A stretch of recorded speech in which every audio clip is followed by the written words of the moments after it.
Setelah Muhammad mengetahui seluk-beluk jalannya Sahara, padang pasir yang sangat luas,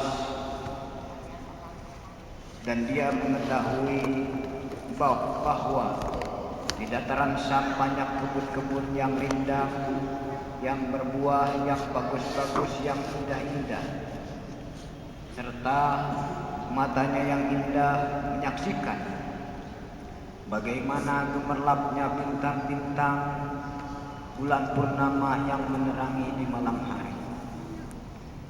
Dan dia meyakini bahwa kehidupan ini adanya disinari dengan terik matahari. Namun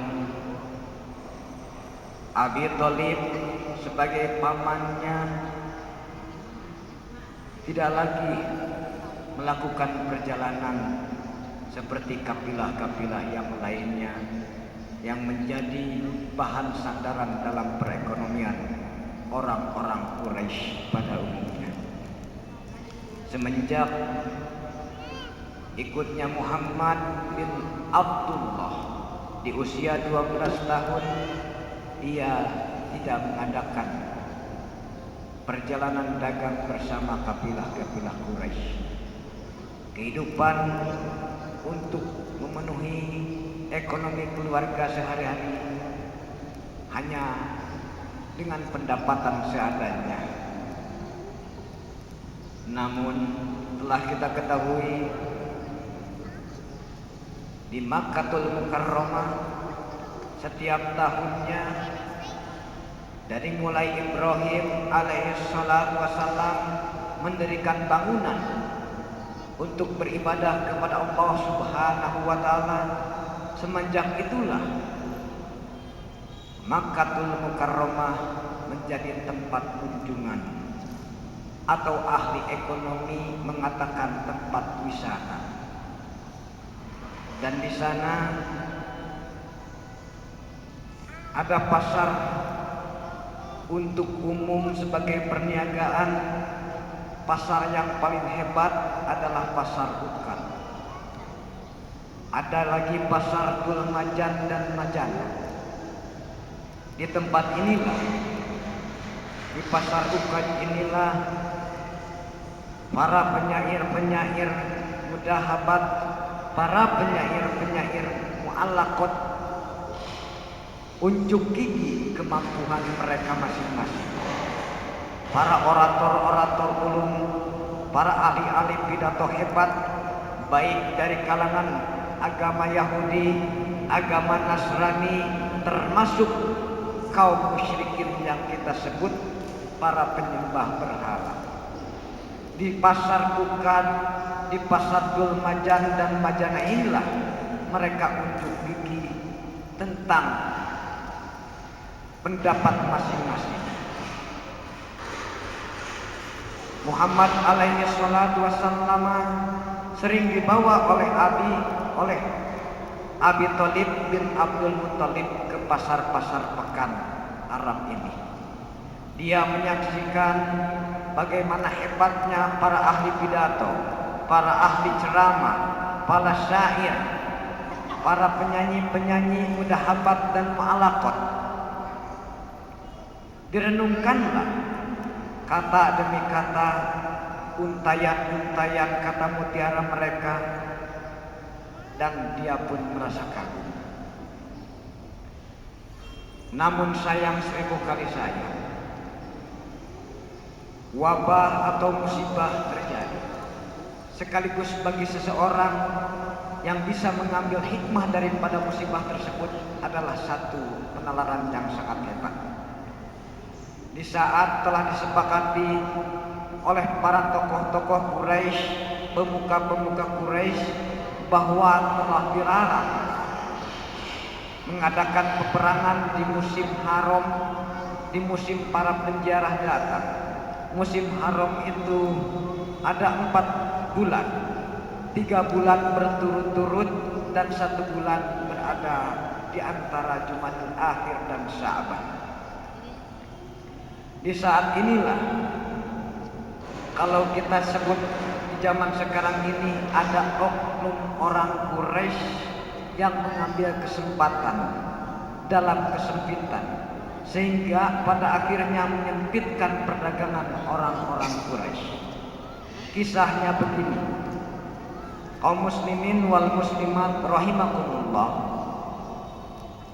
pasar yang paling hebat dan ngetren menjadi tumpuan bagi para pengusaha-pengusaha, bagi para perniaga-perniaga, bagi orang-orang yang bisa melipat gandakan uangnya dengan riba. Di pasar Ukad inilah tempat yang paling subur. Pasar Ukad ini adalah pertengahan dari arah Taif dan Nahdlatul, dari arah Dul Majan dan Majanda. Kalau kita berangkat ke Saudi Arabia, mau berumroh, mau bermunga haji atau berwisata, pasar Ukad ini tepatnya di Arafah atau di sekitar Arafah hari ini. Di sanalah tempat pasar Ukad. Di sanalah para pedagang-pedagang dari Quraisy dan luar Quraisy, dari Bani Hawazin, Bani Kinanah, termasuk Raja Agung Nu'man bin Mundir mengirim delegasi kafilah dagangnya yang diserahkan kepada, di sini disebutkan, yang diberi kepercayaan oleh Nu'man bin Mundir tiada lain adalah tiada bukan Urwah Ar-Rohal bin Utbah. Dialah yang diberi kepercayaan oleh Raja Nu'man bin Mundir dari Hira, membawa kesatuan dagang dari kerajaan Hira. Namun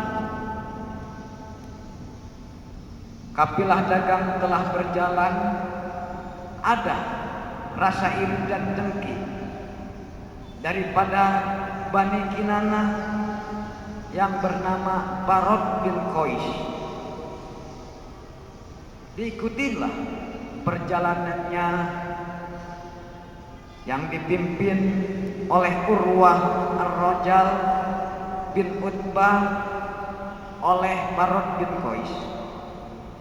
Lalu di tengah perjalanan dibunuhnya pimpinan kabilah dagang kepercayaan Nu'man bin Mundir dari kerajaan Hira, dan akhirnya diperoh alakan ke arah Bani Kinanah. Lalu setelah ketahuan yang namanya salah, sebagaimana telah kita ketahui, apabila kita melakukan salah tentu ada ketakutan. Barod bin Qais pun berperilaku demikian. Laporlah dia kepada Bashir bin Abi Khajib. Diberitakannya bahwa kabilah atau bangsa Hawazin akan menyerbu Quraisy. Disinilah yang disebut dengan Perang Fijar. Perang Fijar menurut perkiraan usia Rasulullah pada saat itu sekitar 15 tahun. Ada yang mengatakan 20 tahun. Tapi dua kenyataan demikian ini memungkinkan. Awalnya di usia 15 tahun dan akhirnya 20 tahun. Kenapa? Dikarenakan Perang Fijar yang dilakukan antara Quraisy dengan Hawazin, Kinanah dengan Hawazin, Quraisy Kinanah dengan Hawazin berlaku 4 tahun. Permulaannya Rasulullah bisa jadi usia 15 tahun dan akhirnya 20 tahun. Namun peperangan ini menjadikan bekas kerugian terhadap orang-orang Quraisy, sebagaimana telah kita ketahui bahwa apabila terjadi perseteruan peperangan di satu tempat, di satu negara, maka yang dirugikan adalah rakyat jelata dan penghuni penduduk negara tersebut. Begitu pula terjadinya perang bijak akibat daripada ulah oknum Barad bin Qais yang merebut kepercayaan daripada Nu'man bin Mundir dari Hira yang diberikan kepada Urwah Ar-Rajal bin Utbah, direbutnya oleh Barad bin Qais, dan pada akhirnya petaka untuk Quraisy. Memang perang ini tidak seperti perang sekarang ini yang berlarut-larut, yang berkepanjangan, yang terus saling hantam-menghantam hanya beberapa hari atau beberapa saat. Tapi bekas yang dirasakan kerugian oleh orang Quraisy sangat mendalam. Sebab apa? Sebab orang-orang pedagang, para ekonom, kita telah mengetahui kondusif suatu tempat, tentram dan amannya suatu tempat adalah jaminan bagi pengusaha, dan tidak mungkin seorang pengusaha menanamkan modalnya atau menjadi investor di daerah yang genting dan kacau. Begitu pula pada akhirnya pengharapan orang-orang Quraisy seharusnya di musim-musim ziarah pasar Ukad inilah menjadi harapan tempat tumpuan ekonomi dan menghasilkan untung. Tapi dikarenakan terjadi peperangan sampai terjadi peperangan 4 tahun, inilah musibah yang dialami sangat ketir dan memakan korban harta untuk orang-orang Quraisy. Dan pada akhirnya dibentuklah satu gencatan senjata dengan cara pedalaman. Gencatan senjata pada saat itu bagi barang siapa satu bangsa yang mengalami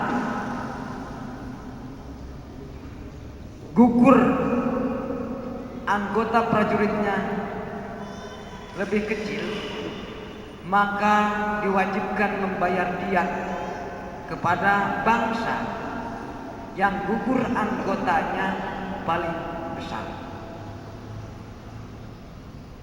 Jadi istilahnya, kalau zaman pedalaman atau orang-orang Badui, orang yang menang perang itu harus memberi ganti rugi.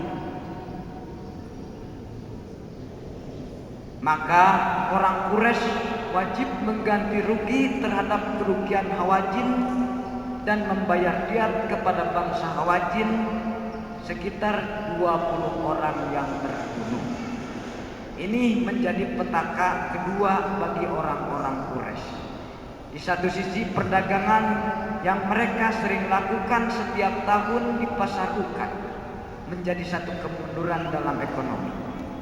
Di sisi lain pada akhir gencatan senjata dikarenakan mereka bisa membunuh kaum Hawazin, lebih daripada 20 orang harus mengganti rugi terhadap orang yang dibunuh dari bangsa Hawazin. Kaum muslimin wal muslimat rahimakumullah. Namun dalam perang ini Muhammad bin Abdullah punya pengalaman tentang bagaimana caranya memanggul senjata, mempergunakan senjata. Di tahun pertama ada satu rawi yang mengatakan bahwa dia hanya memungut anak-anak panah yang jatuh daripada bangsa Hawazin. Dan tahun seterusnya dia ikut melontarkan anak panah untuk kaum Hawazin. Kaum muslimin wal muslimat rahimakumullah. Inilah kehidupan remaja yang dialami oleh Nabi kita Nabi Muhammad alaihi salatu wassalam. Namun selebih daripada peperangan, ada hal yang ia lazim lakukan setiap hari. Apa? Dia biasa diberi kepercayaan untuk mengembalakan kambing dan domba-domba orang-orang Quraisy. Dan inilah kebiasaan yang perlu ketelitian, perlu keuletan, perlu kewaspadaan. Jangan sampai domba-domba yang diasuh dimakan serigala, dimakan harimau, atau dimakan hewan buas. Kaum muslimin wal muslimat rahimakumullah, menjadi seorang pengembala inilah yang menjadi bahan perenungannya. Bagaimana domba-domba agar sehat walafiat, tidak terkena wabah penyakit, dan sekaligus suatu saat nanti oleh majikannya akan dipertanyakan. Inilah pelajaran dan kesan menjadi penggembala domba ini setelah beliau menjadi Rasulullah alaihi salatu wasallam semakin terkenang dan dikenal. Bahkan kita mendengarnya ada ucapan daripada Rasulullah alaihi salatu wasallam yang demikian, ma min nabiyyin illa waqad ra'al ghanam. Tidak seorang pun daripada nabi terkecuali dia menjadi penggembala domba. Daud menjadi penggembala domba, Musa menjadi penggembala domba, dan nabi-nabi Allah dari Bani Israel kebanyakan adalah penggembala domba. Dan Rasulullah pun menjadi penggembala untuk kaumnya, Bani Ajyan. Kaum muslimin wal muslimat rahimakumullah, inilah ketelitiannya Rasulullah dalam bidang pengurusan. Lalu setelah Abdul Muttalib, bapaknya Hashim, meninggal dunia, kesempatan menjadi pemimpin setelah mereka meninggalkan jabatan dan dengan wafat. Yang tadinya orang Arab pada umumnya menjauhi jabatan tersebut, namun setelah mengetahui betapa peradaban makin lama makin meningkat dan dalam jabatan tersebut ada sesuatu yang menjadi kebanggaan, maka dari suku-suku selain Bani Hashim, Bani Muttalib menginginkan jabatan tersebut. Berlombalah para pemimpin-pemimpin suku yang bernaung di sekitar Ka'bah untuk menjadi pemimpin. Begitu pula Jubair bin Abdul Muttalib menyarankan kepada Abdullah bin Jada'an, marilah setelah wafatnya Abdul Muttalib, dari Bani Mahjub, dari Bani Adi, dari Bani Abdi Manaf, Abdi Dar, Abdi Sam, ada kepentingan untuk memimpin dan menjadi pemimpin Quraisy. Semua berlomba, sikut kiri sikut kanan, dan akhirnya dari Bani Hashim dan Bani Muttalib pun mengadakan kesepakatan yang diadakan di rumahnya Abdullah bin Jada'an, diikuti dari Bani Hashim, Bani Muttalib, Bani Tayyib, dan Bani Murrah. Dan Rasulullah di rumah Abdullah bin Jada'an inilah ikut mengikuti perjanjian dengan sebutan Hifdzul Fudul, atau perjanjian untuk mengangkat derajat martabat, mempertahankan derajat martabat. Sehingga perjanjian ini membekas pula dalam hati Rasulullah alaihi salatu wassalam dengan ungkapan begini, ma ahabbu annali bihalbin hadaratuhu bidarini Jada'an walau itu bihi la ajabtu. Tidak ada satu pertemuan tentang perjanjian yang lebih aku sukai terkecuali pertemuan yang menjadikan perjanjian di rumahnya Abdullah bin Jada'an. Kalau seandainya aku putar balikan dengan unta yang sangat bagus, tidaklah perumpamaan ini mencukupi. Dan apabila aku diundang dengan perjanjian semacam ini, la ajabtuhu, pasti akan aku kabulkan. Nah, inilah konsekuensi daripada seorang Rasulullah sallallahu alaihi wasallam, seiyah sekata, seiring seperjalanan, tidak pernah menggunting dalam lipatan, tidak pernah menjegal kawan seiring, tapi konsisten dalam keyakinan, patuh dalam tujuan, konkret dalam kenyataan. Mudah-mudahan setapak demi setapak, kisah demi kisah akan mewarnai hidup kita sehari-hari, di mana di saat ini banyak di antara kita yang tertimpa baik dengan materi, dengan jabatan, dengan tujuan yang sesaat, yang kadang memalukan kita sendiri.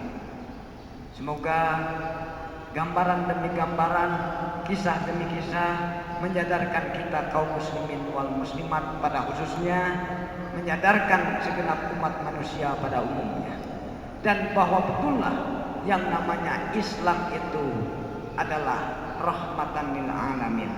Dan Islam itu sebagaimana kita baca dalam Al-Quran, beriman terhadap apa yang diturunkan kepada kita, yaitu Al-Quran, beriman terhadap apa yang diturunkan kepada Ibrahim, beriman apa yang diturunkan kepada Ismail, Ishak, Yakub dan nabi-nabi sebelum mereka, dan beriman kepada apa yang diturunkan kepada Musa, kepada Isa. Dan kita tidak membedakan nabi-nabi Allah, apakah itu dari Bani Israel atau lain daripada Bani Israel. Maka bagi jiwa-jiwa muslim tidak takut dengan pemurtadan yang sering diiming-imingkan. Sebab apa? Jelas, ma faratna fil kitab min syai'. Al-Quran tidak ada kekurangan sedikit pun. Terima kasih atas segala perhatian, mohon maaf atas segala kekurangan. Dicukupkan dulu riwayat atau sejarah Rasulullah alaihi salatu wassalam sampai beliau menyaksikan perjanjian Hilful Fudul di rumahnya Abdullah bin Jada'ah. Ya Rabbi bil Mustafa malik maqasidana waghfir lana ya